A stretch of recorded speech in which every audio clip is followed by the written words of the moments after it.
চাইলেন, আমি এরকম ফাঁকে এরকম কি ব্যাপার, তোমাদের গভর্নর বুঝি গরিব মানুষ?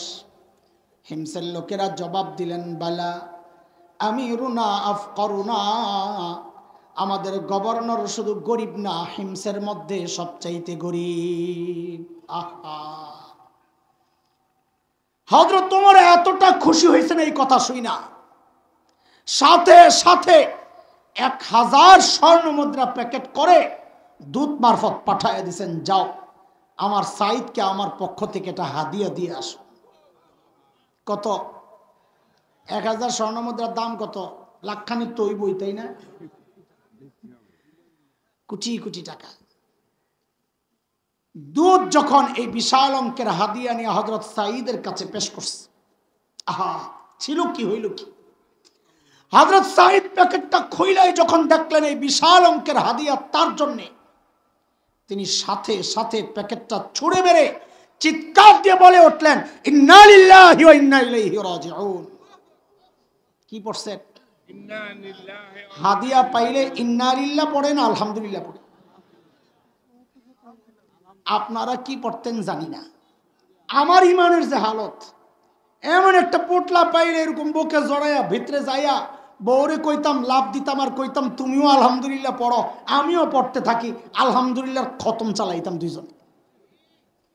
আল্লাহর নবীর সাহাবী কি পড়ছে বলেন? এমন ভাবে ইন্না লিল্লাহ পড়ছেন, বউ তো ভেতর থেকে ডরায় গেছে। আরে মদিনা থেকে দূত আসছে, না জানি কোন দুঃসংবাদ নিয়ে এসে আল্লাহই জানে। সাথে সাথেই জানতে চাইলেন, আকুতিলা ওমর ইবনুল খাত্তাব, কি ব্যাপার, সাইয়েদনা ওমর বুঝি শহীদ হয়ে গেছেন, এইভাবে ইন্না লিল্লাহ কেন পড়লেন? হযরত সাইদ জবাব দেন, না না না, ওমর শহীদ হন নাই, বরং ঘটনা তার চেয়েও মারাত্মক। ঘটনা তার চেয়েও মারাত্মক। বউ আবার জানতে চাইলেন, আকুতিলাল মুসলিমুনা ফি মারিকা, তাইলে কি কোন যুদ্ধে মুসলমান ব্যাপকভাবে শহীদ হয়ে গেল কিনা? হযরত সাঈদ বলেন, না না, ঘটনা তাও না, তার চেয়েও মারাত্মক। বউ তো এবার আরো ডরায় গেছে, কাহারে না জানি আমার জামাইয়ের কল্লাড়া নিতে পাঠাইছে। আর বলেন না, তাড়াতাড়ি কেন এইভাবে ইন্না লিল্লাহ পড়লেন? মুসলমান ছিল কি, হইল কি? যেই কথাটা তিনি বললেন, কেন ইন্না লিল্লাহ পড়ছেন, কিয়ামত পর্যন্ত উম্মতে মুসলিমার জন্য নসিহত গ্রহণের একটা খোরাক হয়ে গেছে। কি আজীব কথা বললেন, কেন ইন্না লিল্লাহ পড়ছেন? তো বলে কি জানেন, উদখিলাত আলাইয়া দুনিয়া লিতুফসিদা আখিরাতি, আরে আমার ঘরে দুনিয়া ঢুকায়া দেওয়া হয়েছে আমার আখিরাতকে বরবাদ করার জন্য। সাথে সাথে বিবিকে বললেন, আমি চাই মদিনার দূত আমার ঘরে থাকতে থাকতে এই 1000 স্বর্ণ মুদ্রা তুমি হিমসের গরিবদের মধ্যে বিলাইয়া দিবা। কি বুঝলেন কোন? শাসকের মধ্যে যদি দিন থাকে তো নিজের বরাদ্দের টাকাটাও জনগণকে বিলাইয়া দিয়ে দেয়, আর শাসকের মধ্যে দিন না থাকলে জনগণের বরাদ্দের টাকা মাইরা বিদেশে যায় বাড়ি বানায়। কথা ঠিক? হযরত সাঈদ যখন বললেন সব দিয়া দাও, বউ তো আর আমাদের বউ না, আপনাকে না, আপনাকে নদী পার হচ্ছে, আমি কোন বিপদে পড়ি আল্লাহ, আমারটা কথা, আমারটার উপরে দিয়ে যাক, শুনবো না। আমার বউর যদি কইতাম সব দিয়ালাম, ভেসকি যে মারলো সব দিয়ালাম, কয় কি ঘরে কত কিছু লাগবে, আসেনি খবর মোল্লাজির, আসলে তো জানি না। বেশি পিড়াপিড়ি করলে বলতো 2 ভাগ করে, অর্ধেক আপনি অর্ধেক আমার, আমারটা থাক, আপনি এটা দিয়ালাম, আমারটা দিয়ে ঘরের কাম করি। কিন্তু বউ তো হাসান জামিলের বউ না দোস্ত, বউ তো সাহাবীর বউ। কার বউ? সাহাবীর বউ। পোলাপাইন যারা বিয়া করস নাই, তো করে একটা ফ্রিতে পরামর্শ দিয়া যায়, নিবি? হ্যাঁ, এই যে অনেকে বিয়া করতে চায়, বউ পায় না, দেরি হয়, কারণ খুঁজে পায়। আমি একটা কারণ শোনাই দিই তোরে, তুই 2 নম্বর, নিজে 2 নম্বর, বউ খোঁজস রাবেয়া বসরিয়া, বিয়া করবি কর্তিকা।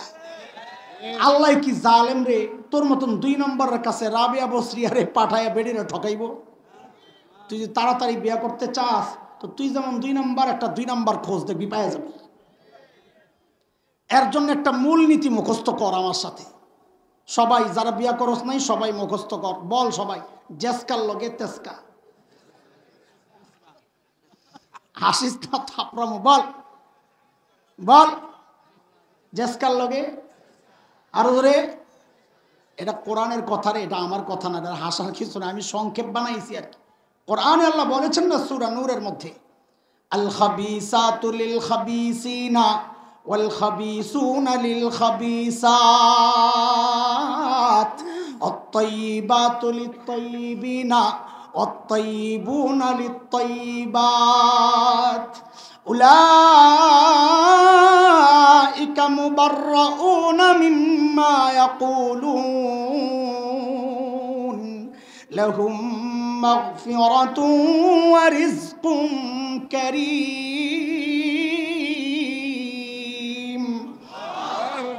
এটা তো পুরো আয়াত পড়লাম, এর সংক্ষেপ তরজমা যদি করা লাগে হুজুর করে জিগা মিলে কিনা জেসকার লগে তেসকা।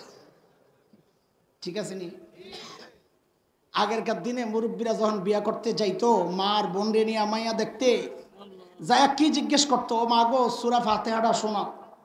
হুজুরের মাইয়া সূরা ফাতিহা কেন পুরা কোরআন শরীফ জানে, কিন্তু সূরা ফাতিহা জিজ্ঞেস করলে কাঁপতে কাঁপতে শেষ, জবান বন্ধ। কত লাজুক ছিল আগে মানুষ। এই লাজুকতা মেয়েদের সৌন্দর্য বেটা।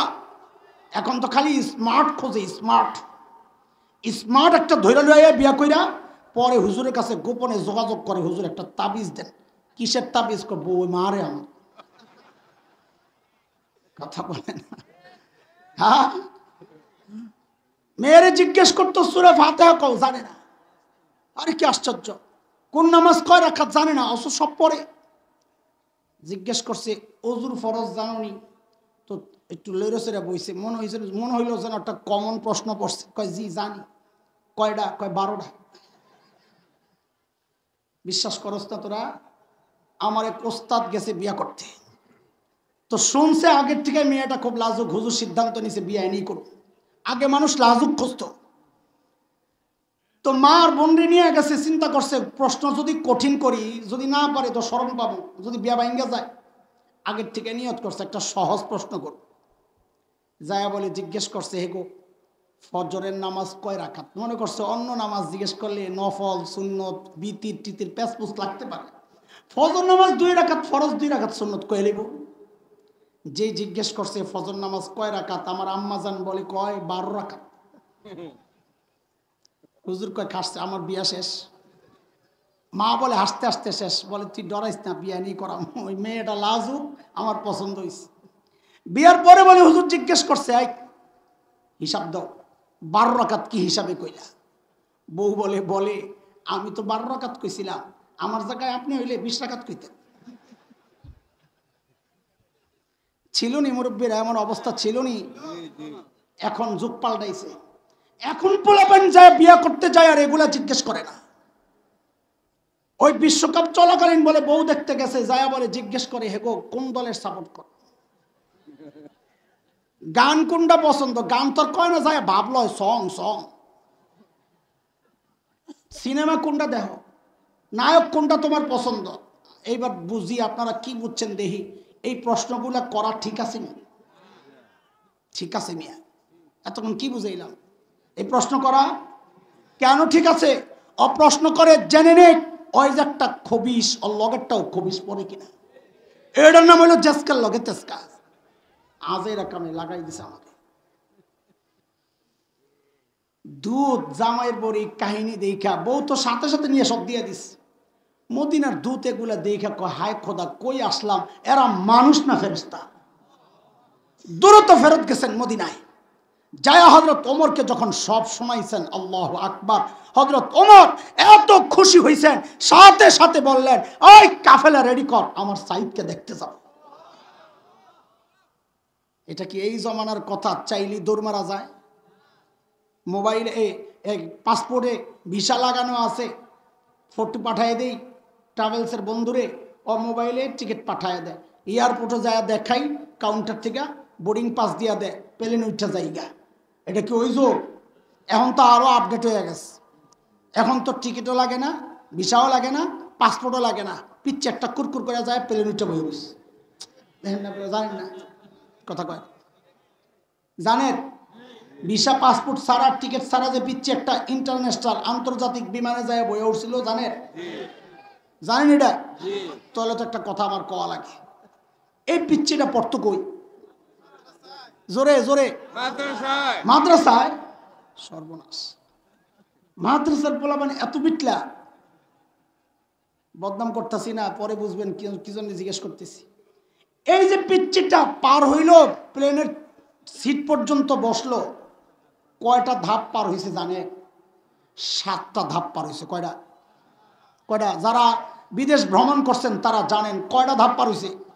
ভালো করে বলে কয়টা? বলে 7টা। কেমনে আমি শোনাই আপনারে।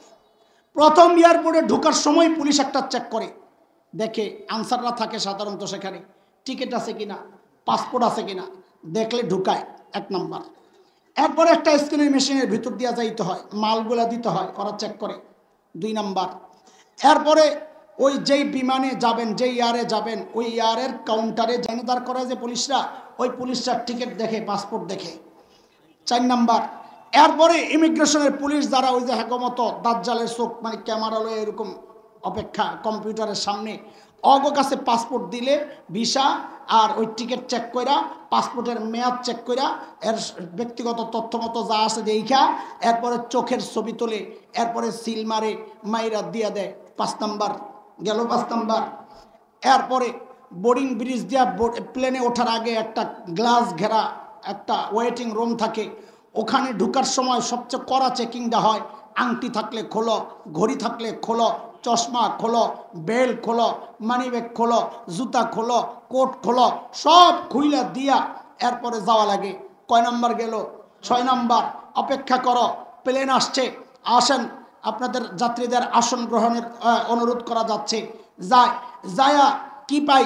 প্লেনের গেটের মধ্যে খালাম্মা একজন দাঁড়ায়া থাকে, ওনারে এই বোর্ডিং পাসটা দেখাইলে উনি দেখা এরপরে দেখায় দেয় ওই লাইনের অত নম্বর সিট। এই 7টা ধাপ পার হইয়া মাদ্রাসার ছাত্রটা যায়া ওই সিটে বসা রইছে। আর এই আপনারাই তখন কথা কন না, আর এই আপনারাই মাদ্রাসা থেকে একটা বাচ্চা হারায়া গেলে আইসা মুহতামিমের 14 গোষ্ঠী উদ্ধার করেন, পুলিশের হুমকি দেন, এলাকার মাস্তানাইনা মাদ্রাসা বন্ধ করতে চান। মিয়া আমগই বিটলা একটারে এতগুলা ধাপ আটকাইতে পারে নাই, আমরা এতগুলারে কেমনে পাহারা দিই? মিয়া কথা কন না হুজুররা? সামনের থেকে কোনো পোলা পায় না, হারায় টারায় গেলে যদি বাপ আয়া আমার পোলা কই, কইবেন ইমিগ্রেশনে যায় জিজ্ঞাসা করেন। আমি হুজুর করে উস্কায়া দিতেছি না, ভুল বুঝছেন না, চেতেন না। আপনার যেমন সন্তান মাদ্রাসাওয়ালাদেরও সন্তান। হারায় গেলে 2 জনের পেরেশানি, একজনের উপর চাপান কেন? এই বাচ্চা আপনার বাসা থেকে তো পালাইতে পারত। এইভাবে কেমনে পাহারা দিয়ে রাখে? 2 জনে মিল্লা দোয়া করবেন আর খুঁজতে থাকবেন, কেউ কাউরে দোষ দিয়েন না। আমার বলার মাকসাদ হইল এটা। সাইয়েদনা ওমরের কাফেলা যখন হিমসে ঢুকে, গোটা হিমস যেন ভেঙ্গে পড়ে। চারদিক থেকে হাজারো মানুষ ছুটে ছুটে আসছে। কেন? আহারে, মদিনা থেকে আমাদের আমিরুল মুমিনিন আসতেছেন, আল্লাহর নবীর শ্রেষ্ঠ সাহাবী ওমর ইবনুল খাত্তাব আসছেন এক নজর দেখার জন্যে। হযরত ওমর বসা, পাশে হাজারো মানুষ, পাশে সাঈদ ইবনে আমের আল জুমাহি বসা। হযরত ওমর চিন্তা করলেন, সাঈদকে আমি তো ভালো জানি, কিন্তু জনগণ কি বলে, এই সুযোগে একটু পরীক্ষা করে নেওয়া যাক। অনেক সময় দেখা যায় নেতার কাছে নেতা ভালো, জনগণ দেখতে পারে না। হয় কি হয় না? কথা কন, হয় কি হয় না? হযরত ওমর জিজ্ঞেস করলেন, এই হিমসের মানুষ, তোমাদের গভর্নরের বিরুদ্ধে কারো কোনো অভিযোগ আসেনি? থাকলে দাঁড়ায়া যাও। ইসলামী শাসন ব্যবস্থা ছাড়া এমন কইরা কাউকে জিজ্ঞেস করা কোনোদিন যাবে না। ইসলামী শাসন থাকলেই মানুষ প্রকাশ্যে এইভাবে অভিযোগ দায়ের করতে পারে। কথা কন, কথা কন। যে জিজ্ঞেস করলেন কারো কোনো অভিযোগ আসে কিনা, ওই কোণা থেকে এক বুড়া দাঁড়ায় গেছে, আছে ও আছে, আছে অভিযোগ আছে। মানুষের স্বভাব হইল অনুকরণ প্রিয়। আপনি রাস্তার মাঝখানে দাঁড়াইয়া দেখবেন ঘাটটা ব্যথা করতেছে, যে একটু আসমানের দিকে এমনি তাকায় থাকেন, ঘাড় ব্যথা করতেছে আর কি। দেখবেন পাশে দিয়ে যারা যায় অধিকাংশ দাঁড়ায়া দেখবে আপনি কি দেখতেছেন। বুঝেন না এই কথা? তা হ্যাঁ না একটা কইবেন তো। একজন দাঁড়ায় গেছে, দেখা দেখি আরো তিনজন। হযরত ওমর কয় সর্বনাশ, কারে দেখতে আইলাম? হ্যার বিরুদ্ধে